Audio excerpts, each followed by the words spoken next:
What up, what's going on? Welcome back to another one. Today we're ranking the difference between the UK, Great Britain, and England. Explain. Do you actually know the difference between the three of them? Nah, I don't know too. I know, but I don't know. Yeah, I feel like I know, but sometimes I find that I don't know.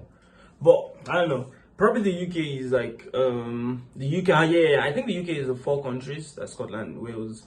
It's really complicated to me because in my country there is nothing like this.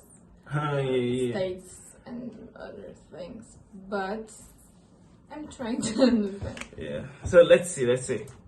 Welcome to the United Kingdom and a whole lot more, explained by me, CGP Greg. I'm gonna make this slower because I'm guessing he's talking like really fast. So I'll make this slower.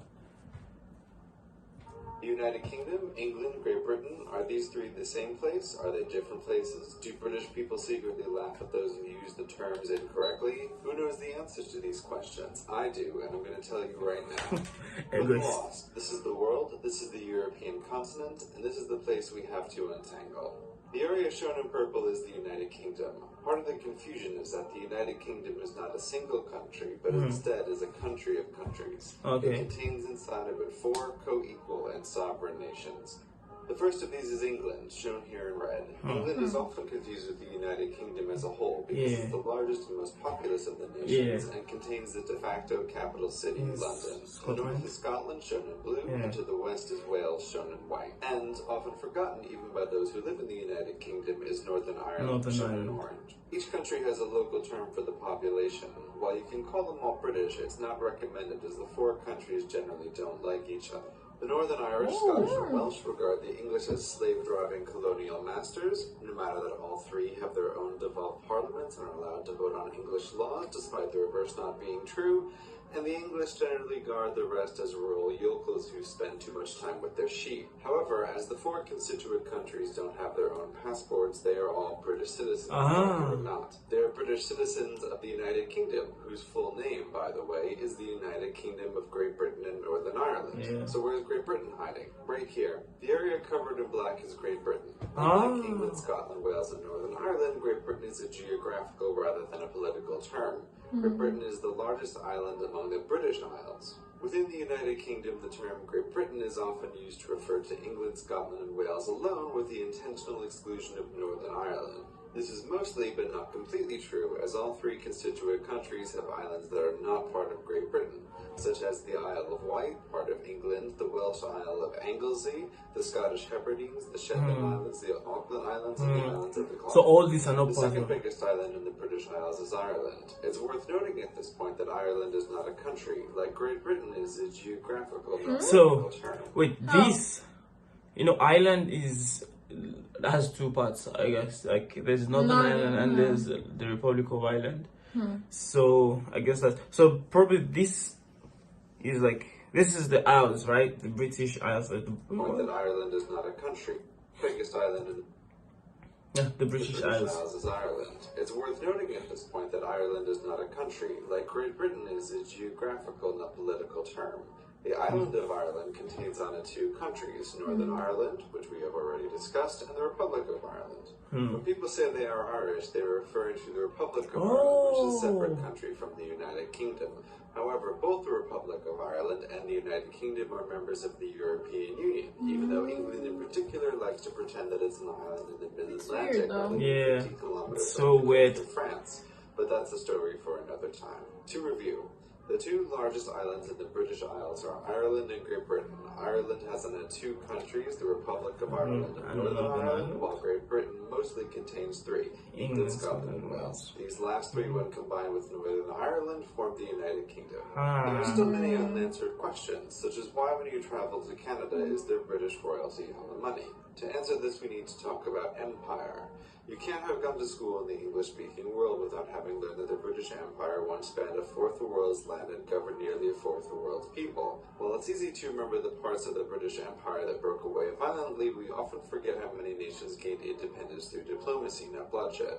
These want-to-be nations struck a deal with the Empire, where they continue to recognize the monarchy as the head of state in exchange for a local autonomous parliament. To understand how they are connected, we need to talk about the crown. Not the physical crown that sits behind glass in the Tower of London and earns millions of tourist pounds for the UK, but the crown is a complicated legal entity best thought of as a one-man corporation. Who created this corporation? God did. According to British tradition, all power is vested in God, and the monarch is crowned at a Christian ceremony. God, however, not wanting to be bothered with my Oh my god, it's just for the video. conveniently delegates his power to an entity called the Crown. While this used to be the physical crown in the Tower of London, it evolved over time into a legal corporation, sole, able to be controlled only by the ruling monarch. It's a useful reminder that the United Kingdom is still technically a theocracy, with the reigning monarch acting as both the head of state and the supreme governor of the official state religion, Anglicanism. Such are the oddities that arise when dealing with a 1,000-year-old monarchy. Back to Canada and the rest. The former colonies that gained their independence through diplomacy and continue to recognize the authority of the Crown are known as the Commonwealth realm. They are, in decreasing order of population, Canada, Australia, Papua New Guinea, New Zealand, Jamaica, the Solomon Islands, Belize, the Bahamas, Barbados, St. Lucia, St. Vincent and the Grenadines, Grenada, Antigua and Barbuda, St. Kitts and Nevis, and Tuvalu. All are independent nations, but still recognize the monarchy as the head of state and has little real power within their borders. There are 3 further entities that belong to the Crown, and these are the Crown dependencies: the Isle of Man, Jersey, and Guernsey. Unlike the Commonwealth realm, they are not considered independent nations, but are granted local autonomy by the Crown and British citizenship by the United Kingdom. Though the UK does reserve the right to overrule the laws of their local assemblies. Are we done now? Almost, but not quite. There are still a couple of loose threads, such as this place.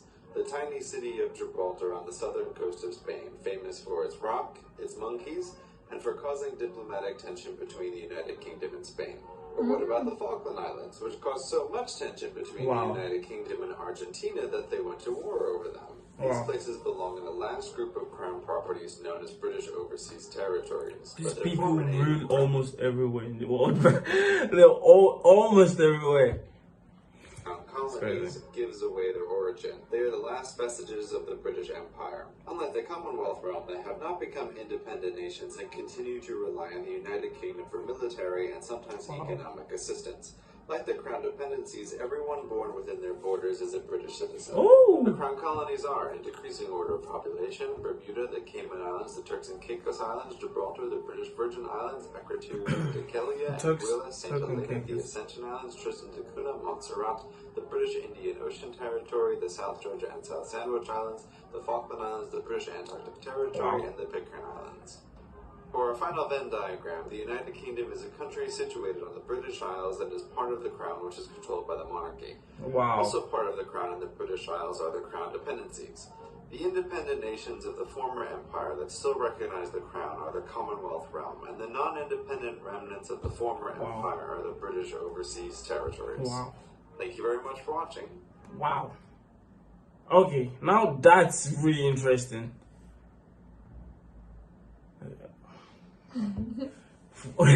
What? My brain. I mean, this is something. I understand, but it's so complicated. Yeah, it's so complicated. It's something I can watch over and over and over again to finally like grab everything. But the diagram. Yeah, it makes it easy. It helps a lot. Yeah. Anyway, that's the difference between UK, Great Britain, and England explained.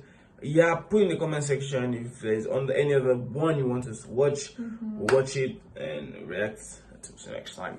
Peace.